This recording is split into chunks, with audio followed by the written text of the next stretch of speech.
Assalamualaikum warahmatullahi wabarakatuh. Nama saya Muhammad Fandi Maulana Ishak. Saya dari program studi IPS.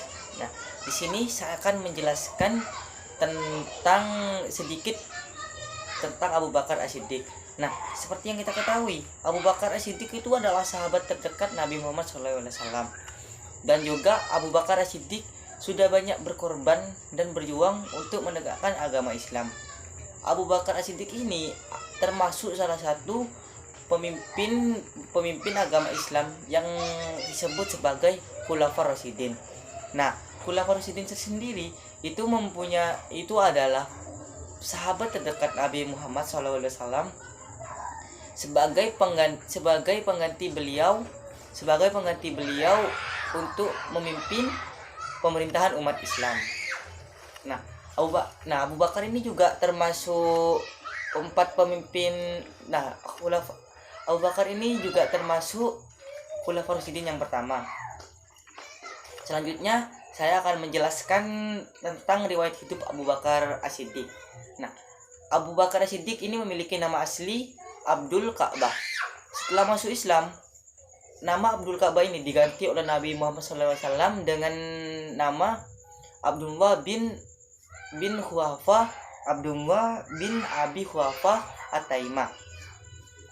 Nah, adapun nama Abu Bakar ini diberikan oleh Nabi Muhammad SAW karena ia adalah seorang yang paling cepat masuk Islam. Nah, sedangkan gelar As-Siddiq ini diberikan karena dia membenarkan Nabi Muhammad SAW dari peristiwa Isra Mi'raj. Nah, Abu Bakar ini dilahirkan pada tahun 573 Masehi, yakni 2 tahun setelah kelahiran Nabi Muhammad SAW. Abu Bakar ini berasal dari keluarga bangsawan yang sangat terhormat di penduduk Mekah. Nah, selanjutnya ibunya itu bernama Ummu bin Sa'id. Nah, sedangkan ayahnya bernama Abu Khuwafa. Abu Bakar ini termasuk dari Bani Taim dan suku Quraisy. Nah, pada masa remaja Abu Bakar ini bekerja sebagai pedagang pakaian. Dan juga pada masa itu Abu Bakar ini dagangannya itu berkembang pesat dan juga memperoleh laba yang sangat besar. Nah, karena Abu Bakar ini terkenal sangat lembut, pemurah hati, pandai bergaul, jujur, cerdas, dan masih banyak lainnya. Nah, Abu Bakar As-Siddiq meninggal pada usia 63 tahun, yakni pada hari Senin tanggal 23 Agustus tahun 634 Masehi. Setelah jatuh sakit 15 hari, Abu Bakar ini dimakamkan tepat sebelah makam Nabi Muhammad SAW. Nah, selanjutnya yang kedua, peran Abu Bakar As-Siddiq dalam perjuangan Islam. Seperti yang kita ketahui, Abu Bakar As-Siddiq ini sudah sangat banyak berkorban dan berjuang untuk membela agama Islam. Nah, dia juga memberi dorongan dan memberi semangat pada Nabi Muhammad SAW.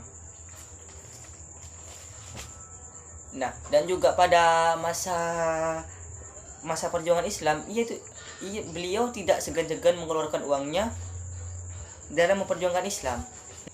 Nah, selanjutnya saya akan menguraikan peran Abu Bakar As-Siddiq dalam perjalanan dakwah Islam. Yang pertama paling awal masuk Islam. Nah, Abu Bakar merupakan sahabat paling awal masuk Islam. Proses masuknya beliau ke Islam juga sangat mudah. Yaitu sejak kecil ia sudah berakhlak mahmudah dan ia sudah mengenal akhlak Nabi Muhammad SAW sejak kecil. Nah, selanjutnya yang kedua, mengajak para sahabat masuk Islam. Nah, sebagai seorang kayaan terpandang, Abu Bakar sangat aktif mengajak para sahabatnya untuk memeluk agama Islam. Nah, dakwah yang dilakukan Abu Bakar ini menarik hati sahabat-sahabatnya untuk memeluk agama Islam sehingga meninggalkan agama nenek moyang mereka dan menjadikan Islam sebagai pedoman hidup baru. Nah, beberapa sahabat tersebut yang memeluk agama Islam ini adalah Utsman bin Affan, Zubair bin Awan, Sa'ad bin Abi Waqqas, dan lain-lain. Nah, yang nomor 3, membebaskan para budak. Nah, Abu Bakar ini membebaskan para budak yang disiksa dengan cara membeli mereka dan tuannya. Dan setelah itu memerdekakannya. Beberapa budak yang dibebaskan oleh Abu Bakar Siddiq, salah satunya ada Bilal bin Rabah dan masih banyak lainnya. Selanjutnya yang keempat, menemani hijrah Nabi Muhammad SAW. Hijrah Makkah ke Madinah. Hijrah dari Makkah ke Madinah adalah episode paling terpenting dari perjuangan dakwah Rasul dan para sahabat.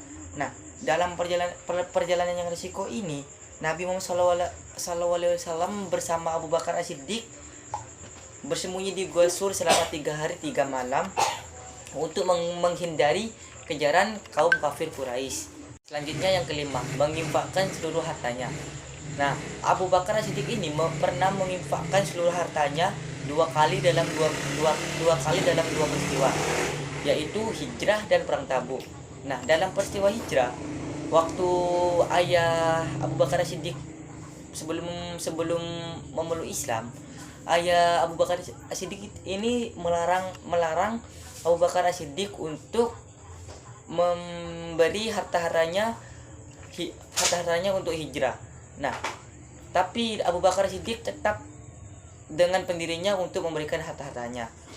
Selanjutnya yang kedua ada perang Tabuk.